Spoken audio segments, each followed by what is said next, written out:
Genius Medis. Sebelum lanjut, bagi yang belum subscribe Cafe Novel, silahkan subscribe dan aktifkan lonceng notifikasi supaya tidak ketinggalan update terbaru dari kami. Jangan lupa juga tinggalkan like, komen dan share video ke medsos yang sahabat punya. Oke lanjut. Bab tahun 1653 sampai tahun 1656. Mendengar ini, Jericho Lee tiba-tiba menyadari bahwa Guan Xun bermaksud demikian. Namun dari segi deskripsi, Cao Cai ini tidaklah sederhana. Sebagai seorang praktisi jahat, dia sama dengan orang normal. Dia tidak terpengaruh oleh sihir, dan bahkan pikirannya tidak berubah. Ini sangat berbeda sehingga tidak terlihat seperti variasi yang ada di dunia. Bagaimana Cao Cai bisa menjadi praktisi jahat, sama seperti orang lain? Bukankah dia pernah menggunakan hantu untuk membiarkan roh jahat mendatanginya sebelumnya? Jericho Lee bertanya lagi. Sejauh yang saya tahu, dia telah mengusir ratusan hantu lebih dari satu kali sebelumnya, membiarkan beberapa roh jahat datang, dan memperoleh kemampuan bertarung yang sangat kuat. Tapi yang aneh adalah setiap kali dia menggunakannya, tubuhnya normal, hanya sedikit melenceng, nada bicara Guan Xun juga penuh makna bingung. Jericho Lee juga merasa sangat terkejut. Ini adalah pertama kalinya dia mendengarnya. Bahkan jika dia mewarisi ingatan warisan Li Xuanwu, meskipun ada beberapa ingatan yang berhubungan dengan budidaya jahat dalam ingatan itu, seperti ingatan Cao Cai, tidak ada ingatan seperti itu. Orang ini jahat. Hati Jericho Lee penuh gelombang. Karena kamu telah bertemu Cao Cai, kamu sebaiknya berhati-hati untuk tidak menghubunginya. Meskipun kekuatan budidayanya tidak terlalu kuat di permukaan, kekuatannya akan menjadi sangat mengerikan ketika dia dibengkokkan oleh hal-hal jahat setelah menggunakan hantu. Baris. Guan Xun mengingatkanku dengan suara yang dalam. Jericho Lee tidak terlalu peduli. Dia meminta Cao Cai untuk memastikan sesuatu. Sekarang dia yakin tidak ada ketidakadilan atau kebencian antara keluarga Cao dan dia. Bukan keluarga Cao yang ingin membunuhnya, tapi musuhnya yang ingin membunuhnya dengan bantuan keluarga Cao. Siapa yang menginginkan hidupku? Sudah pasti si pembunuh membeli si pembunuh untuk dibunuh. Pembunuhnya memikirkannya dan memikirkannya, tetapi dia hanyalah sebagian dari musuhnya. Dia memiliki banyak musuh, dan mereka semakin mengerikan. Yang pertama adalah Jiu Xuanmen. Ada 9 diaken di Jiu Xuanmen, dan semuanya adalah guru spiritual. Namun, setelah terakhir kali dia membunuh Fujihara Matsu dan Yamamoto Bancang, Jiu Xuanmen kembali menghancurkan Yamato. Dia selalu damai dan tidak tahu apa yang dia lakukan. Jelas sekali, kali ini bukan Jiu Xuanmen yang ingin berurusan dengannya. Bahkan jika Jiu Xuanmen ingin menghadapinya, dia bisa melakukannya sendiri. Tidak perlu meminjam tangan orang lain. Lalu ada 4 keluarga besar, seperti Anjia, yang sudah lama tidak ada lagi, dan kalaupun ada beberapa ikan yang hilang, itu keluarga Nantian di Mobei. Itu mungkin pembunuhnya. Nantian Wuhen, kepala keluarga Nantian, tewas di tangannya. Selain itu, Master Nantian Wuhen juga merupakan anggota Jiu Xuanmen. Hanya saja keluarga Nantian jauh dari Mobei. Setelah kematian Nantian Wuhen, anggota keluarga lainnya juga merupakan kelompok 5 sampah. Mereka seharusnya tidak berani mengganggunya lagi. Lagi pula, mereka tidak mungkin tidak jelas. Untuk menghadapi keberadaan guru roh yang bisa membunuhnya, setidaknya mereka harus mengirimkan guru roh. Namun, harga yang harus dibayar untuk meminta kepada guru jiwa sangatlah besar. Keluarga Nantian tidak mampu membayar harga sebesar itu. Selain itu, selama 2 misi tersebut juga terjadi beberapa konflik dengannya. Katakanlah Chen Weiying dan Chen Qi menghancurkan rencana Chen Qi terakhir kali di Zongyunsan. Chen Qi seharusnya membencinya. Chen Weiying tidak memiliki kemampuan untuk mengganggunya. Chen Qi juga sangat jelas bahwa dia telah menerima jiwa Raja Iblis dan Raja Iblis. Dia tidak berani mengganggunya dengan meminjam keberanian Chen Qi. Adapun beberapa orang yang dibunuh oleh Jericho Lee sebelumnya, mereka mungkin akan membalasnya, tetapi kemungkinannya terlalu kecil. Satu-satunya hal yang paling mungkin diucapkan adalah Ku Wenzu, yang bentrok dengannya beberapa hari lalu. Apakah dia punya nyali? Jericho Lee merasa agak tidak mungkin. Ku Wenzu telah diajar dengan sangat menyedihkan olehnya. Jika Ling Zentian tidak menyelamatkan nyawanya, dia pasti sudah lama mati. Selama Ku Wenzu punya sedikit otak, dia harus menyerah. Namun segera Jericho Lee memikirkan provokasi rahasia yang dia lakukan di Gui Mingzai dan Ku Wenzu, tetapi dia merasa bahwa meskipun dia mengetahui kekuatannya, dia tidak akan jujur. Karena orang ini adalah anggota keluargaku, tidak masuk akal jika anggota keluargaku yang lain tidak datang ke sini. Jika anggota keluargaku yang lain mencari keluarga Chao, waktu dan motivasinya bisa dibenarkan. Memikirkan hal ini, Jericho Lee sepertinya memahami sesuatu. Saya tidak mengesampingkan dugaannya yang salah, tapi kemungkinan besar keluargaku tidak melarikan diri. Melihat dia tidak berbicara untuk waktu yang lama, Guan Sun berkata tanpa daya, kamu harus memikirkan sesuatu, tapi aku ingin mengingatkanmu bahwa kamu harus berhati-hati. Cao Cai sangat berbahaya, dan ada banyak orang berbahaya di sekolah akhir-akhir ini. Jika kamu diincar oleh keluarga Cao, itu akan sangat merepotkan. Terima kasih sudah mengingatkanku, kata Jericho Lee sambil tersenyum dingin. Dia tidak terlalu peduli. Itu benar, tapi dia juga merupakan peserta dalam operasi ini, dan dalam menangani iblis. Melihat ketidaksetujuannya, Guan Sun hanya bisa menghela nafas, saya sudah mengatakan semua yang perlu saya katakan. Anda dapat melakukannya sendiri. Dengan itu, mereka berbalik dan pergi. Jericho Lee melihat ke belakang dua orang yang pergi, matanya berbinar, lalu langsung membakar tubuh keluarga Cao dengan api aura. Kedua pria yang dikirim oleh keluarga Cao untuk membunuhnya sangat berhati-hati. Mereka tidak meninggalkan apapun yang dapat membuktikan identitas mereka. Jika dia tidak beruntung, saya khawatir dia tidak akan mengerti siapa yang akan membunuhnya. Kuenzu, aku tidak ingin memberitahumu hal yang sama, tapi karena kamu datang untuk mati, aku tidak perlu bersikap sopan. Awalnya, dia telah memberi pelajaran pada Kuenzu, tapi dia penuh belas kasihan. Lagi pula, Ling Zentian juga meminta bantuan. Hanya saja Kuenzu sendiri cuek, atau keluarga Kuenzu cuek, mengira kebaikannya adalah pengecut. Awalnya, dia punya konflik dengan keluargaku. Saya mendengar bahwa keluarga Zai berada di bawah banyak tekanan akhir-akhir ini, terutama pusat medis Zai Kingsway, yang terus-menerus berada di bawah tekanan, sibuk meledak, dan Zai Suo juga sangat sibuk. Hal ini membuatnya benar-benar membunuh keluargaku. Dia tidak harus setia jika orang lain tidak baik. Ia pun langsung memanggil Goiren, Wen Tiren. Wen Tiren terkejut. Jericho Lee berinisiatif meneleponnya. Ini adalah pertama kalinya. Li Sao, apa yang bisa aku bantu? Katakan padaku di mana Kuenzu berada, atau di mana dia tinggal baru-baru ini. Nada bicara Jericho Lee menyiratkan pembunuhan. Wen Tiren tahu bahwa Kuenzu pasti memprovokasi dia. Dia berkata, Li Sao, apakah dia menyinggung perasaanmu? Kamu hanya perlu memberitahuku di mana dia berada, kata Jericho Lee dengan suara agak kaku. Wen Tiren membuka mulutnya dan mencoba membujuknya, tapi dia segera menyerah. Jika kamu ingat dengan benar, tempat di mana dia sering tinggal seharusnya adalah Phantom Hotel, yang merupakan hotel kelas atas. Dia. Bab 1654.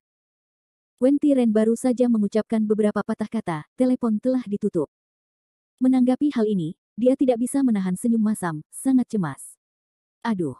Aku tidak tahu apa yang dilakukan orang di Kuenzu itu. Aku khawatir aku sudah mati. Dia hanya bisa menyesali kesialan Kuenzu, tapi dia membenci Kuenzu dan berharap dia mati. Selama bertahun-tahun, Kuenzu bertindak ceroboh karena dia adalah anggota departemen militer dan didukung oleh keluargaku. Wen Tiren sudah lama tidak senang dengannya. Hotel hantu. Itu juga tempat di mana Jericho Lee dan yang lainnya datang terakhir kali. Sebagai hotel kelas atas yang terkenal di kota ajaib, kondisi hiburan di sini cukup bermutu. Tentu saja, ini juga merupakan tempat yang disukai Kuenzu. Meski terluka, Kuenzu berkulit tebal dan tidak peduli dengan cederanya. Setelah dia mandi air panas, dia memerintahkan beberapa wanita cantik untuk bermain dengannya. Saat ini, saat duduk di kamar pribadi, dia tidak menyadari bahwa bahaya sedang mendekat. Dong-dong. Setelah beberapa saat, pintunya diketuk. Duduk di sofa, Kuenzu tertegun, siapa itu? Ini aku. Ada suara yang familiar di luar Kuenzu. Kunci lampu lubang. Kuenzu berkedip. Dari suaranya, itu adalah suara Kong Guangjian, yang membuatnya sedikit sulit dipercaya. Masuk akal, bagaimana Kong Guangjian bisa mendatanginya saat ini? Dia pergi ke pintu dengan curiga. Tanpa melihat keluar melalui mata kucing, dia memasang baut untuk membuka pintu dan membuka sedikit celah di pintu. Dia melihat keluar. Kenapa kamu? Ketika dia melihat sosok di luar, wajah Kuenzu tiba-tiba berubah dan dia berteriak. Di mana Kong Guangjian di luar pintu, tapi Jericho Lee. Brengsek. Apa yang terjadi dengan suara lubang kunci yang baru saja didengarnya? Bang. Jericho Lee menendang pintu hingga terbuka dan mendobrak masuk. Kuen Chao mundur ketakutan, menatapnya pucat. Meskipun dia mengatakan bahwa dia meremehkan Jericho Lee, nyatanya hatinya lebih takut. Malam itu, Jericho Lee memukulinya sampai mati, meninggalkan bayangan psikologis yang dalam padanya. Fakta yang tak terbantahkan. Bahkan setelah beberapa hari, Kuensu tidak bisa menahan diri untuk tidak menggigil memikirkannya. Pada saat ini, Jericho Lee berdiri di depannya seperti dewa pembunuh. Ketakutannya bisa dikatakan benar, yang membuat suara Kuensu tajam dan terdistorsi. Jericho Lee berkata sambil tersenyum, menurutmu apa yang harus aku lakukan di sini? Gulu. Kuensu hampir mati ketakutan. Dia hampir terjatuh ke tanah, kakinya gemetar seperti sekam. Kamu jangan kemari ayo. Tolong, ayo. Seseorang akan membunuhku. Dia membuka suaranya dan berteriak minta tolong, tetapi segera dia menemukan fakta yang mengerikan. Tidak peduli bagaimana dia berteriak, suaranya sepertinya terbatas pada kamar pribadi ini dan tidak mungkin ditransmisikan sama sekali. Selain itu, Jericho Lee juga menutup pintu, seolah-olah kamar pribadi ini telah menjadi ruang mandiri, benar-benar terisolasi. Jericho Lee melontarkan sentuhan olok-olok di sudut mulutnya, teriak, tidak peduli bagaimana kamu berteriak, percuma saja. Suaranya tidak bisa menyebar. Ketika dia datang, dia sudah memblokir kompartemen dengan aura terlebih dahulu. Sekarang di ruangan ini, dia memiliki kendali mutlak. Dia bisa mengeluarkan suara dari siapapun yang dia inginkan. Sebaliknya, dia melakukannya. Tidak ingin menyebarkan suara, tidak ada yang bisa melakukannya, kecuali kekuatan orang itu jauh melampaui dirinya. Namun, kekuatan Kuensu tidak dapat dianggap sebagai guru spiritual. Kuensu menjadi pucat. Siapa kamu? Pada saat ini, ketakutan yang belum pernah terjadi sebelumnya membuat hatinya bergetar. Awalnya, dia berpikir bahwa kekuatan Jericho Lee relatif kuat, tetapi sekarang, di mana kekuatan yang bisa dijelaskan? Dia belum pernah mendengar ada orang yang bisa memblokir suara di sebuah ruangan. Bagaimana kita bisa melakukan ini? Siapa? Senyum mulut Jericho Lee perlahan membesar, ekspresi aneh, aku hanya obat Tiongkok kecil biasa. Tidak mungkin. Siapa kamu? Kuensu jelas tidak mempercayai kebohongannya. Bagaimana seorang TCM kecil bisa memiliki kekuatan yang begitu mengerikan? Pintar. Jericho Lee tampak bercanda dan berjalan ke arahnya selangkah demi selangkah, akulah Li Tianxi yang sangat kamu benci. Apakah Anda Tianxi Li? Tidak mungkin. Kuensu terkejut ketika mendengar ini, dan tanpa sadar dia menyangkalnya. Dalam kesannya, Li Tianxi seharusnya adalah seorang pria paruh baya. Bagaimana dia bisa menjadi pria berusia 20-an? Haha, seperti reaksi orang lain, mereka mengira aku murid Li Tianxi atau mengira aku berbohong. Orang selalu mudah terjerumus ke dalam kebiasaan berpikir, Jericho Lee menggelengkan kepalanya dengan emosi. Gulu. Kuensu membelalakkan matanya dan menelan. Sebelumnya, di selatan Sichuan, nama Li Tianxi menjadi terkenal. Semua orang tahu bahwa ada Li Tianxi yang sangat kuat di selatan Sichuan, seperti dia muncul begitu saja. Pria ini tidak hanya telah mencapai tingkat penguasa surga, tetapi juga mahir dalam pemurnian senjata, alkimia, dan susunan. Dia adalah penyihir sekali dalam 1000 tahun atau bahkan 10.000 tahun sekali di dunia seni bela diri. Dalam pandangan Kuensu, bahkan jika seseorang mulai berlatih seni bela diri pada usia 3 atau 5 tahun, dia akan mencapai tingkat guru surgawi sebelum dia berusia 30 tahun. Orang seperti ini sering disebut jenius. Secara umum, orang yang fokus pada salah satunya, seperti pemurnian senjata, alkimia, dan sihir susunan, sering kali tertinggal dalam latihan bela diri karena terlalu banyak konsentrasi, dan kekuatan mereka relatif lebih lemah dibandingkan mereka yang berada di alam yang sama. Chen Qi adalah contoh tipikal. Chen Qi berfokus pada studi tentang susunan dan pemurnian senjata, yang membuatnya menjadi guru surgawi 20 tahun yang lalu, tetapi budidayanya belum mencapai tingkat yang lebih tinggi dalam 20 tahun terakhir. Tentu saja, tidak dapat disangkal bahwa beberapa orang memiliki potensi yang terbatas untuk berlatih seni bela diri, tetapi siapa yang dapat mencapai tingkat guru surgawi jika bukan naga dan phoenix di antara manusia? Kuensu berpikir bahwa Li Tianxi yang dirumorkan, yang mahir dalam banyak aspek dan memiliki kekuatan yang begitu kuat, seharusnya adalah monster tua. Kalau tidak, bagaimana dia bisa menghabiskan begitu banyak waktu mempelajari teknik pemurnian senjata? Sekarang Jericho Lee mengatakan bahwa dia adalah Li Tianxi, dan Kuensu tentu saja tidak mempercayainya, kamu tidak mungkin Li Tianxi. Kamu menipuku. Di mana dia? Jericho Lee tidak bisa menahan tawa, Kuensu, Anda masih mengatakan hal-hal konyol seperti itu. Saya dapat memahami ide-ide Anda. Lagi pula, Reaksi pertama masyarakat adalah tidak pernah mempercayai hal-hal di luar jangkauan kognitif mereka. Tapi saya tidak peduli apakah Anda percaya atau tidak. Wajah Kuensu menjadi lebih putih dan wajahnya penuh kegelisahan. Tentu saja, aku berbaik hati membiarkanmu mati dengan lebih jelas, kata Jericho Lee sambil tersenyum. Faktanya, Li Tianxi hanyalah nama panggilan yang diberikan oleh orang lain. Nama panggilan saya bukan itu. Bab 1655. Apa? Kuensu tercengang. Nama Li Tianxi sendiri memiliki daya jera yang besar. Di dunia sekarang ini, kata Tianxi telah mewakili semacam budidaya yang kuat dan merupakan simbol status. Tapi Jericho Lee mengatakan bahwa Li Tianxi hanyalah nama panggilan yang diberikan oleh orang lain. Kamu bercanda. Jericho Lee bercanda, nama asli saya tidak diketahui oleh banyak orang, tetapi nama saya yang lain harus diketahui oleh semua orang. Li Xuanyuan, Li Xuanyuan. Kuensu awalnya sedikit bingung. Dia bergumam di mulutnya dan segera menjadi ketakutan. Tempat itu. Li Xuanyuan. Bukankah itu nama dewa bela diri pertama dalam daftar Master Surgawi? Detik berikutnya, hati dan empedu Kuensu hampir retak, dan dia berteriak ngeri, apakah kamu dewa bela diri? Tidak mungkin. Bagaimana Anda bisa menjadi seorang pejuang? Li Jericho Lee memandangnya dengan main-main, tetapi dia tidak melakukannya. Dia sangat takut untuk kencing di celana. Kuensu gila. Dia berlutut dan bersujud. Ushen, aku salah. Tolong jangan mempunyai pendapat yang sama dengan saya. Aku tahu aku salah. Tolong biarkan aku pergi. Dewa Perang. Itu adalah dewa seni bela diri. Kuensu, tidak peduli seberapa tertutup beritanya, dia tidak akan pernah mendengar nama ini. Dalam pertempuran pertama Pagoda Langit dan Bumi, Guru Li membunuh Gai Zhouyu, pedang Dewa Tianyu, dan langsung menggantikan Gai Zhouyu.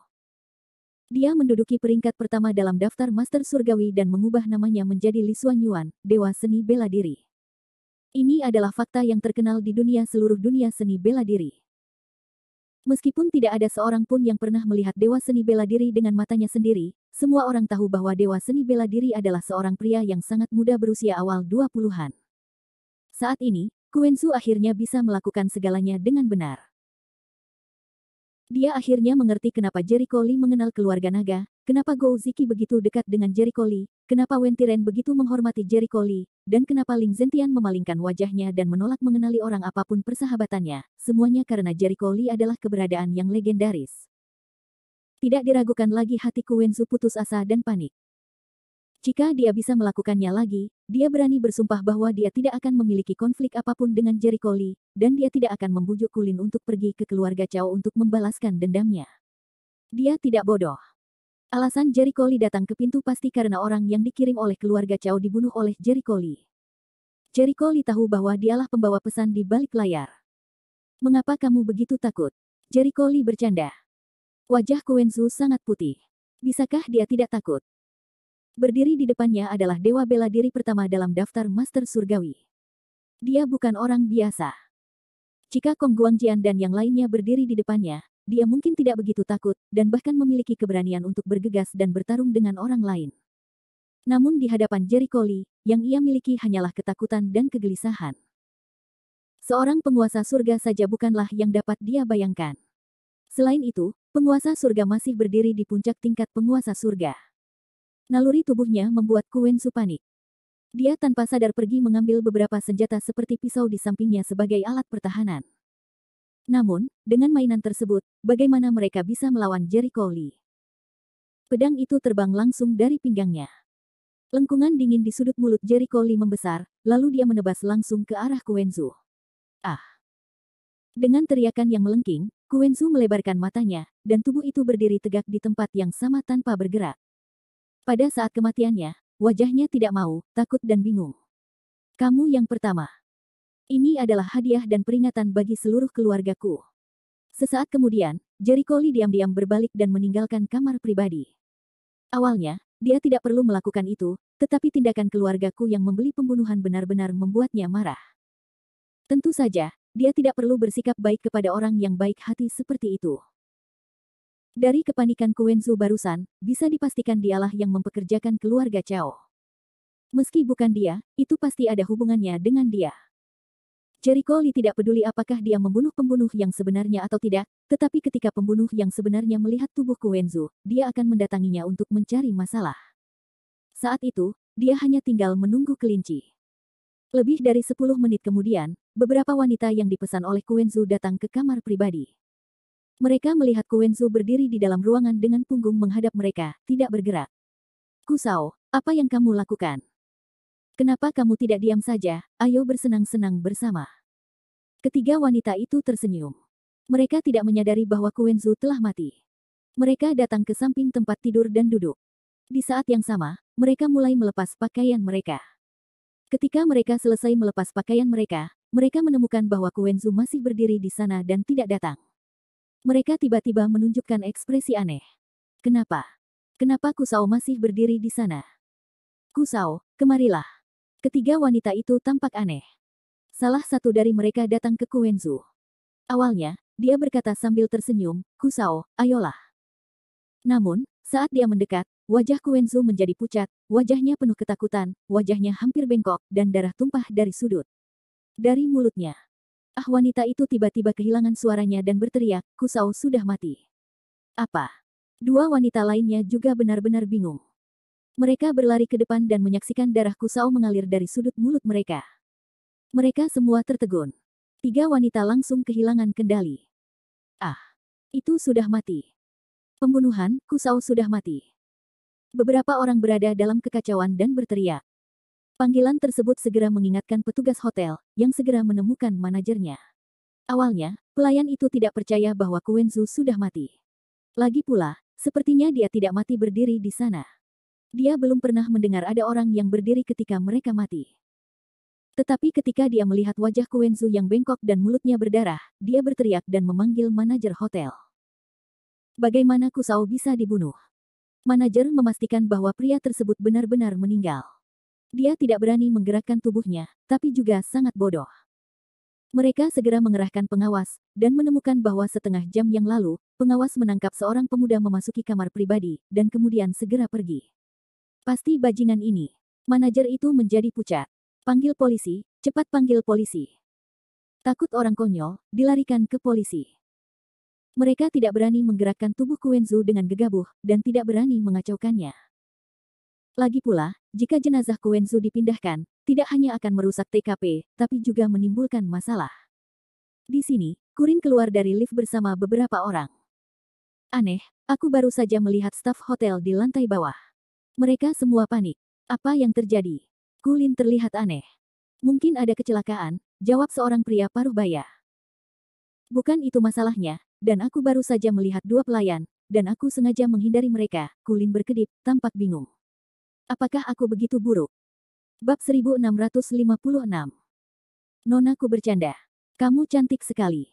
Jika kamu buruk, kita ini apa? Pria paruh baya itu bercanda. Kulin melepaskan hatinya dan berkata, itu benar. Mungkin saya terlalu banyak berpikir. Tuan Chao, saya harus bertanya kepada Anda kali ini. Pria paruh baya itu melambaikan tangannya. Saya pikir pendapat Heng Tian Daoyou harus serupa. Di satu sisi, pria paruh baya lainnya menundukkan kepalanya tanpa ekspresi. Jika dia mengamatinya dengan cermat, dia akan menemukan ada bekas luka berbentuk pisau di alisnya. Sepertinya dia telah memotong salah satu alisnya dan mematahkan alisnya. Namanya Sue Heng Tian. Dia adalah eksistensi terkenal di dunia seni bela diri. Dia telah mempraktikkan segala jenis sihir dan sama dengan keluarga Chao. Ayo, kita di sini. Itu dia. Kulin dengan cepat berjalan menuju kamar pribadi tempat Kuwenzu biasanya berada. Saat ini, staf hotel sudah pergi, atau mereka tidak berani menghadapinya ketika melihat Kulin datang, dan mereka semua menghindarinya. Kulin tidak tahu apa yang terjadi. Dia pergi ke pintu kamar pribadi dan mengetuk pintu. Buka pintunya. Ini aku tidak ada gerakan di dalam ruangan dan tidak ada yang datang untuk membuka pintu. Aneh, kenapa kamu tidak membuka pintunya? Kulin tampak aneh dan mengetuk pintu. Kekuatannya jauh lebih kuat dari sebelumnya. Pada saat yang sama, dia berteriak, saudara keempat, saya telah membawakan Tuan Chao dan darah tetua untuk Anda. Buka pintunya. Ruangan masih sepi, tidak ada respon, dan tidak ada yang membukakan pintu. Ketiganya tampak aneh. Apakah dia tidak tidur?